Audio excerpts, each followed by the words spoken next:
Shud code found, December 1st, 1948.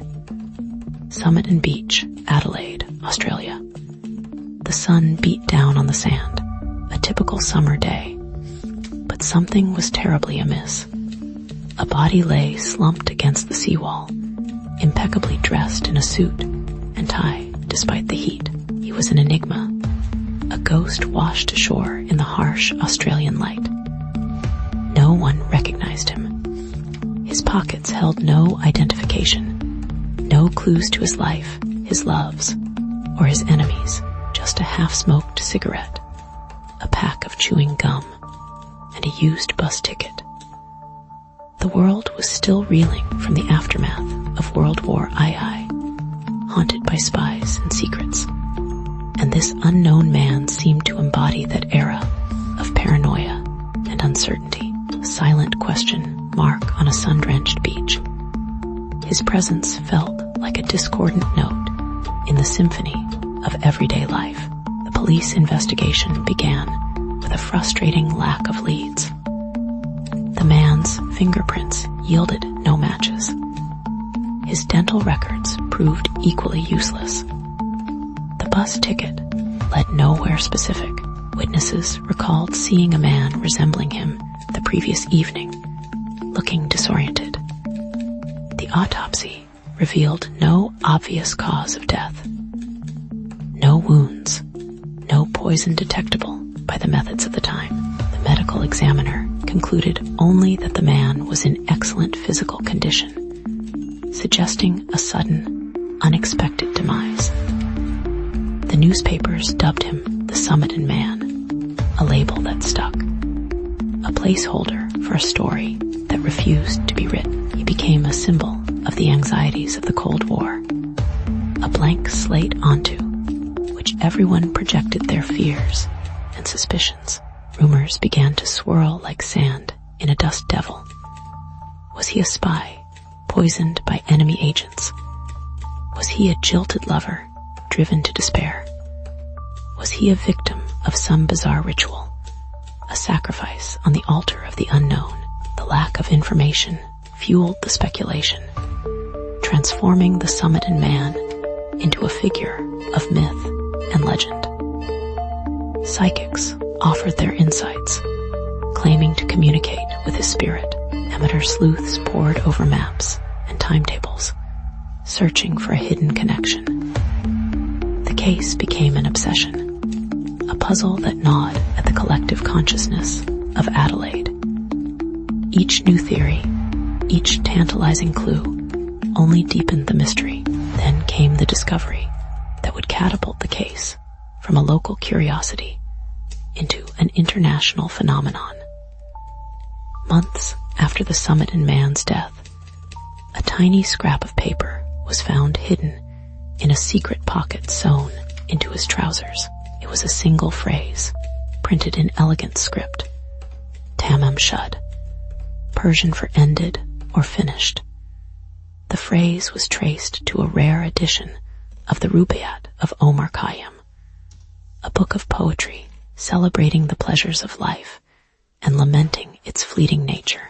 Someone had torn the phrase from the book, leaving behind a tantalizing fragment of a message.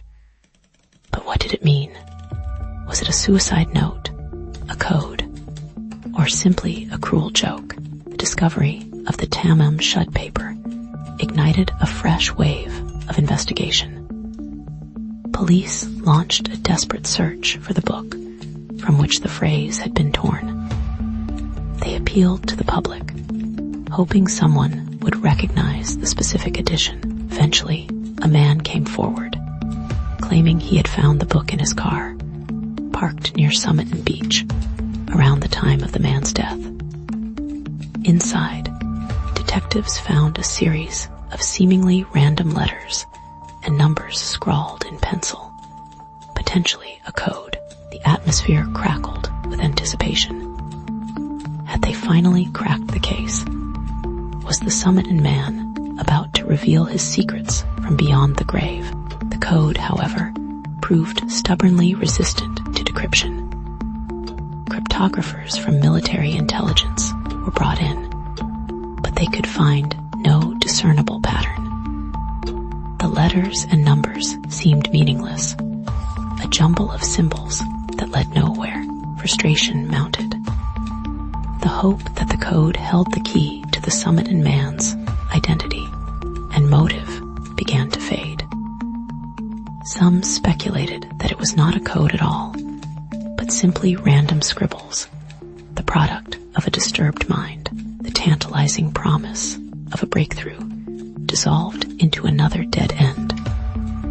Another layer of mystery piled upon the enigma of the Somerton man. But then a new lead emerged, a whisper from the past. A nurse, known only as Justin, came forward, claiming she had given a copy of the Rubaiyat to a man named Alf Boxall during the war. Alf Boxall was tracked down, and he confirmed the story. He had received a copy of the book from Justin, but he still possessed it, with the Tamam Shud phrase intact. It was a devastating blow to the investigation. The book found in the car could not be linked to the Somerton man. The code remained unbroken, its secrets locked away. Despite the setback, detectives focused on Justin, sensing she held a crucial piece of the puzzle. She was questioned extensively, but she remained evasive, offering conflicting accounts. She admitted knowing Alf Boxall, but denied any connection to the Somerton man. However, it was discovered that Justin had a son, born shortly after the Somerton man's death. The boy, Robin, bore a striking resemblance to the deceased man. A disturbing possibility emerged. Could the Somerton man have been Robin's father? Was Justin concealing a forbidden affair? A secret love that ended in tragedy? The theory gained traction. If the Somerton man was Robin's father, it would explain Justin's reluctance to cooperate with the investigation. It would provide a motive for her secrecy.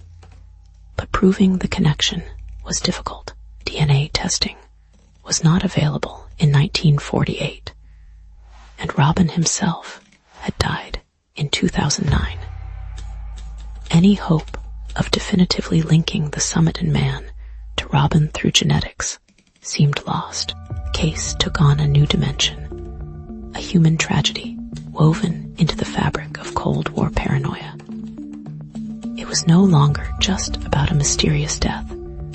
It was about a hidden family, a love affair shrouded in secrecy, and a child born into a world of unanswered questions. The focus shifted to Robin's widow, Roma.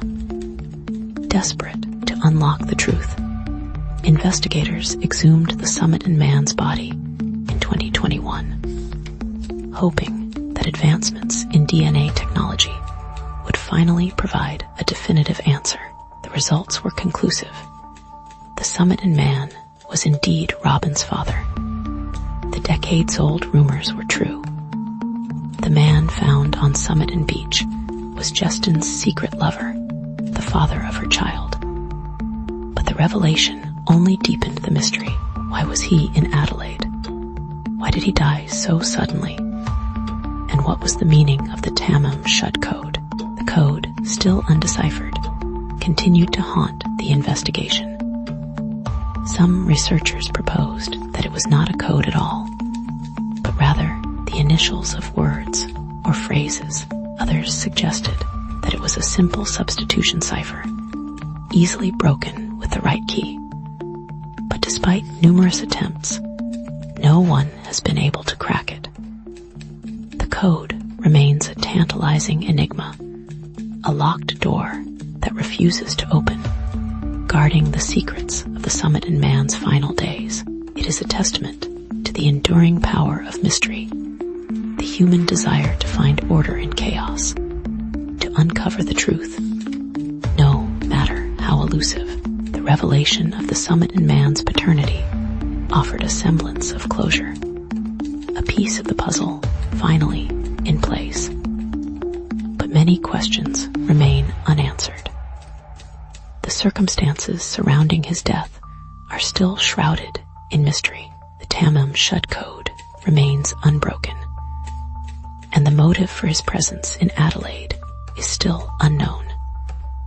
Was he a spy, a jilted lover, or simply a man caught in the wrong place at the wrong time?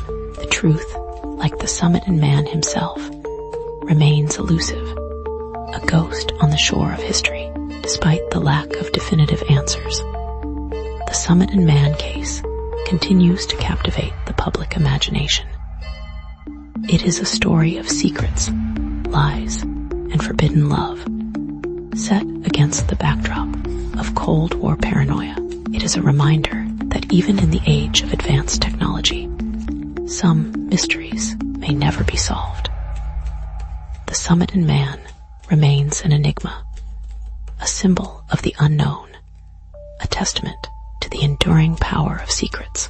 His story is a cautionary tale, a reminder that the past is never truly dead, and that some mysteries may haunt us forever.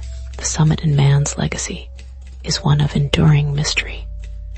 His case has inspired countless books, documentaries, and websites. He has become a figure of folklore, a symbol of the unknown. His story is a reminder that even in the modern world, there are still secrets that remain hidden, truths that lie buried beneath the sands of time. The Somerton man may never reveal his true identity, but his story will continue to fascinate and intrigue, a testament to the enduring power of the unknown. And so the Somerton man rests, his name finally known, his parentage revealed. Yet, the Tamam Shud whispers still carry on the wind, a fitting epitaph for a life shrouded in mystery. Ended, but not forgotten. The beach still holds its secrets. The waves still crash against the shore, and the enigma of the Somerton man endures, a haunting reminder that some stories never truly end. They simply fade into the twilight, leaving us to ponder the mysteries that lie just beyond our grasp.